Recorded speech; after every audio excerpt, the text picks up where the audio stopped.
بین الاقوامی credit rating agency Fitch نے پاکستان کی معاشی صورتحال پر رپورٹ جاری کر دی ہے۔ معاشی صورتحال کے پیش نظر پاکستان کی طویل مدتی کریڈٹ ریٹنگ بھی نیگیٹو قرار رکھی ہے۔ فچ نے رپورٹ میں خبردار کیا کہ حکومتی قرضوں اور سود کی ادائیگیوں کا زیادہ ہونا پاکستان کی ریٹنگ پر دباؤ کا باعث ہے۔ اگر حکومتی قرض اور سود کی ادائیگیوں میں کمی نہ ہوئی تو مستقبل میں ریٹنگ مزید متاثر ہو سکتی ہے۔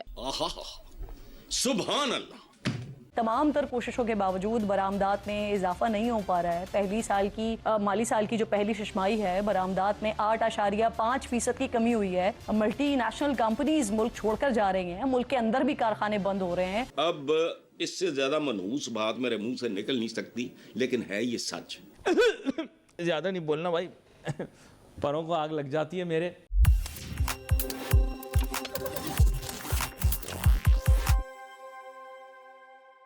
نمسکار دوستو، سواگت ہے آپ کے اپنے چینل پر۔ دوستو، فچ ریٹنگز نے پاکستان کو ایک اور زور کا جھٹکا دے دیا ہے۔ جی ہاں دوستو، پاکستان کی کریڈٹ ریٹنگ کو B- پر ہی روک دیا گیا ہے، وہ بھی نیگیٹو آؤٹ لک کے ساتھ۔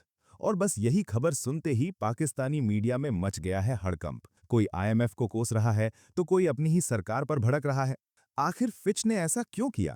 پاکستان کی حالت کو لے کر انہوں نے کیا کیا چونکانے والی باتیں کہیں اور پاکستانی میڈیا خود اس پر کیا قبول کر رہا ہے؟ پوری کہانی جانیں گے پاکستانی میڈیا کی ہی زبانی، تو ویڈیو کو انت تک ضرور دیکھیے گا، مزہ آنے والا ہے۔ اور دوستو، اگر ویڈیو پسند آئے تو لائک ضرور کریں، شیئر کریں اور اپنی قیمتی رائے کامنٹ میں ضرور بتائیں۔ ایسے ہی دھماکے دار اور بے باک خبروں کے لیے ہمارے چینل کو سبسکرائب کرنا بالکل نہ بھولیں۔ پھر ملیں گے اگلے ویڈیو میں، تب تک کے لیے دھنیہ واد۔ جے ہند۔ فچ کی ریٹنگ آ گئی، پاکستان کے حالات بالکل ٹھیک ٹھاک چل رہے ہیں، معیشت دن دگنی رات چوگنی ترقی کر رہی ہے، اور ترقی کی یہ منازل طے کرتے ہوئے ہم تیزی سے بلندیوں کی جانب اپنے سفر میں جا رہے ہیں۔ کیا ہوا؟ سمجھ نہیں آ رہی آپ کو باتوں کی؟ میں آپ کو بتا رہا ہوں جو بات، غور سے سمجھیں بات کو۔ ہم دیکھ رہے ہیں کہ پاکستان کی معاشی ریٹنگ میں کوئی بہتری نہیں آئی۔ فچ ریٹنگ نے پاکستان کی طویل مدتی کریڈٹ ریٹنگ بھی نیگیٹو برقرار رکھی ہے، اور اس کی وجہ سیاسی عدم استحکام اور ادارہ جاتی کمزوریوں کو قرار دیا ہے۔ چودھری صاحب، کیا آپ دیکھ رہے ہیں، ایک تو سب سے پہلے RR4 کے ساتھ B- ریٹنگ فچ نے اسائن کی ہے پاکستان کو، اس کی پریکٹیکل امپلیکیشن اور اس کی مین وجوہات آپ کیا سمجھتے ہیں کہ ہم بہتری نہیں ہو پا رہی اس میں؟ بس اسٹیٹس کو مینٹین کیا ہے۔ جہاں تک B- ریٹنگ کی بات ہے، مطلب جو ہے نا، وہ میٹیریل جو کریڈٹ رسک ہے اس میں تو کمی ہوئی ہے، اور لیکن اس وقت میٹیریل کریڈٹ رسک تو ابھی بھی برقرار ہے۔ البتہ امیجیٹ جو ڈیفالٹ کا جو تھا سینیریو جو 2-3 سال پہلے کریٹ ہوا تھا، وہ تھوڑا سا کم ہوا ہے۔ تو دیٹ از B- جو CCC+ سے انہوں نے کی تھی پچھلے سال 2025 میں۔ اچھا، اس کے بعد ریکوری ریٹنگ جو ہے نا، وہ RR4 پہ لے ہیں۔ RR4 کا مطلب یہ ہے کہ جو انویسٹمنٹ آپ نے، یا کوئی بھی انویسٹر پاکستانی بانڈز ہیں یا پاکستانی سیکیورٹیز ہیں، فورن انویسٹر وہ انویسٹ کرتا ہے، تو اس کو کیا مطلب چانسز ہیں کہ کوئی اگر سینیریو اس ٹائپ کا ڈسٹریس ٹائپ کا کریٹ ہوتا ہے تو اس میں پرنسپل کی ریکوری کے کتنے چانسز ہیں۔ تو RR4 مینس کہ جو ہے نا، یہ آپ کے 30 سے لے کے 50% تک جو ہے نا، وہ چانسز ہے کہ اتنے % آپ کی ریکوری ہو جائے گی۔ یعنی 100 روپے اگر آپ نے لگائے ہیں تو آپ کو 30 سے 50 روپے واپس مل جائیں گے۔ تو یہ تو ہے وہ ٹیکنیکل چیزیں جو انہوں نے فچ نے جو ہے وہ اس میں بتائی ہیں۔ نہیں، لیکن یہ جو فچ کی ریٹنگ ہے آپ کی بورنگ کوسٹ کو آپ سمجھتے ہیں اس کو بھی متاثر کرتی ہے، پھر انویسٹر کا جو سینٹیمنٹ ہے اس پہ بھی اثر انداز ہوتی ہے، اور اس میں ہائی ڈیٹس گورنمنٹ کی جانب سے انٹرسٹ ریٹ کو ہائی لائٹ کیا گیا ہے، پھر IMF کے جو ریویو پروگرام ہے اس میں ممکنہ ڈیلے، یہ 3 چیزیں ہائی لائٹ کی گئی ہیں اس رپورٹ میں۔ دیکھیں، اس میں سب سے ایک تو اسٹیٹس کو یعنی سیم انہوں نے مینٹین کیا نا، تو اس کے بعد جس طریقے سے بھی انویسٹمنٹ یا جس ریٹ کے اوپر پاکستانی سیکیورٹی جو ہے وہ لوگ بائی کر رہے تھے، وہی ان کی ریٹنگ رہے گی۔ لیکن فچ کی اس ریٹنگ کے حوالے سے اگر اسپیسیفکلی بات کی جائے تو دیکھیں، پانڈا بانڈ کا جو ہے نا وہ پاکستان نے ایشو کرنا تھا تقریباً پچھلے 1 سال سے ہم سن رہے ہیں، وزیر خزانہ بھی اکثر کہتے ہیں، لیکن ان کو پتہ ہے کہ یہ ریٹنگ جب تک امپروو نہیں ہوگی اس وقت تک پاکستان جو ہے کم از کم بانڈ سے کوئی سبسٹینشیل جو ہے وہ اماؤنٹ جو ہے وہ کلیکٹ کرنے میں کامیاب نہیں ہوگا، اور انڈر سبسکرائب بھی ہونے کے چانس ہیں۔ تو اس کا بڑا امپیکٹ ان چیزوں کے اوپر پڑتا ہے کہ پاکستان انٹرنیشنل مارکیٹ سے جو منی اپنے لیے ایکسپلور کر سکتا ہے، وہ کس حد تک اس میں آسانی ہوئی ہے۔ تو اس میں بالکل بھی آسانی نہیں ہوئی ہے، نہ بانڈ جو ایشو کرنے وہ ہائی ریٹ کے اوپر جو ہے نا وہ ایشو کرنے پڑیں گے. اسی طریقے سے جو ڈیٹ کے حوالے سے مسائل ہیں پاکستان کو, جو ریگولرلی 20 بلین 12 بلین ڈالر تو ہمارا ریزرو کا آپ کو پتہ دوسرے ملکوں کا پڑا ہوا ہے, اور 20 سے 22 بلین کا جو آؤٹ فلو ہمارا ہوتا ہے جس کو رول اوور کر کے بچا لیے جاتے ہیں. تو یہ ساری اس قسم کی چیزیں جو ہمارے جو اکنامک آؤٹ لک ہے اس کو بہت اچھا امپیکٹ اس کا نہیں دے رہی. میں تو جب حکومتی تقریبات میں جاتی ہوں تو وہاں پر تو سنتی ہوں کہ وہ جو ہم ڈیفالٹ کی باتیں کر رہے تھے اس کو ہم نے روکا, اب معاشی استحکام آ رہا ہے, اب گروتھ کا سفر شروع ہو چکا ہے, لیکن اس کے باوجود جو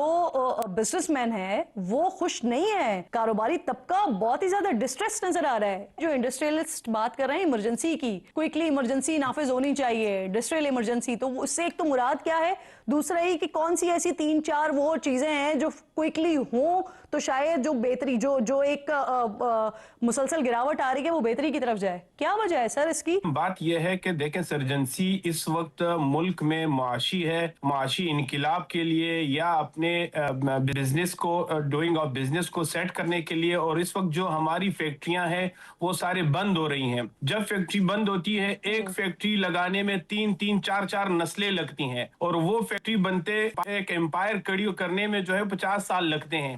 اور اس وقت صورتحال یہ ہے کہ ہمارے پاس جو فارن انویسٹر ہے وہ تو نہیں آ رہے ہیں, ہمارے اپنے انویسٹر جو ہیں وہ دبئی مائیگریٹ کر رہے ہیں, کوئی ترکی جا رہا ہے, کوئی لندن جا رہا ہے. آپ مجھے دے سکتے ہیں کہ کتنے لوگ ہیں جو اس وقت کوئٹہ سے اپنے کاروبار کو بند کر کے مائیگریٹ ہو گئے؟ میڈم یقین کریں آرٹیفیشل انٹیلیجنس میں آپ چیک کر لیں, اس وقت 3,500 لوگ جو ہیں وہ صرف بلوچستان سے مائیگریٹ کر چکے ہیں, اور وہ دبئی چیمبر آف کامرس میں جو ہے وہ انہوں نے اپنی رجسٹریشن کرائی ہے. یعنی 1 کروڑ روپیہ جو ہے وہ صرف رجسٹریشن کے لگتے ہیں. یعنی اس وقت 3500 کروڑ یعنی 3,500 کروڑ روپیہ وہ جو ہے وہ ہمارے جو ہے اس وقت کوئٹہ سے اور حل بتائیے نا جو آپ نکل چکا ہے. کراچی میں پینے کے لیے پانی ہے نہ, حکمرانوں کے شرم سے ڈوبنے کے لیے پانی ہے, وہاں ایمرجنسی گیٹس نہیں ہیں عمارتوں کو, نا سارا نا لاوارث ہے. یہ لاوارث ملک ہے. گلوبل لیویبلٹی انڈیکس 2025 کے مطابق دنیا کے بدترین قابل رہائش شہروں میں کراچی کا 4تھا نمبر ہے. تو رو مرو اور جو مرضی کر لو, یہ نہیں ہونا مریم, یہ نہیں ہونا. مصطفیٰ کمال بھی بیچارہ ٹھیک کہتا ہوگا, سمجھ آئی بات؟ تو آپ آگے چلو.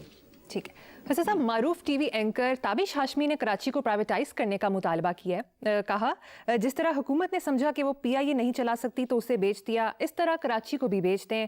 ہم کراچی والے مل کر خرید لیں گے. اگر شہر کو چلانے کا یہی طریقہ ہے تو اس طرح ہم چلا ہی لیں گے, بلکہ اسے بہتر چلا لیں. میں حیران ہوں آپ پہ ویسے مریم, مجھے تو آپ پہ حیرت ہو رہی ہے. کیوں حسن صاحب؟ یہ نوجوان تو صرف کراچی کی بات کر رہے ہیں نا. میں نے تو بھائی تمہارے ہی پروگرام میں کہا تھا کہ پاکستان کو ٹھیکے پہ دے دو سوائے دفاع کے. چائنا ہیز ڈن ونڈرز, جیسے آپ کے جہازوں کی دھوم پڑی ہے اسی طرح چائنا کی ترقی ایسی مثال دنیا میں ہے ہی نہیں. گراں خواب چینی اور یہ اور وہ کہاں پہنچ گئے ہیں, سپر پاور میں, ان کو دے دو ٹھیکے پہ. دفاع کے علاوہ سب کچھ.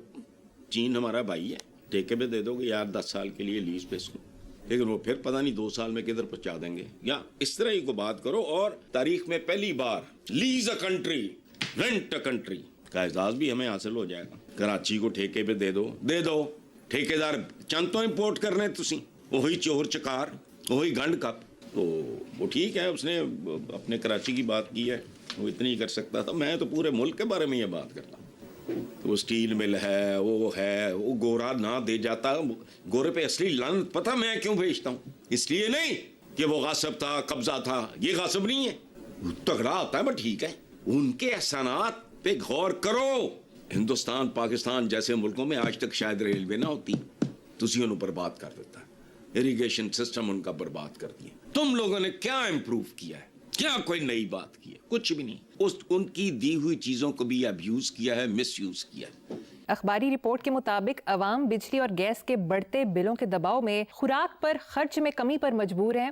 بنیادی غذاؤں کی فیکس کھپت کم ہو گئی. خواتین اور بچوں میں طویل المدتی غذائی قلت کا خطرہ. تعلیم اور صحت پر خرچ بھی کم. انسانی سرمایہ کاری بری طرح متاثر. گیلپ پاکستان کے ایک نئے تجزیے کے مطابق بڑھتے ہوئے بجلی اور گیس کے بل پاکستانی گھریلو بجٹ پر سب سے بڑا دباؤ بن چکے ہیں. مہنگائی خاندانوں کو انسانی سرمایہ کاری اور معیار زندگی میں بہتری سے روک رہی ہے. یہاں زندگی ہی نہیں, تم معیار زندگی کی بات کر رہی.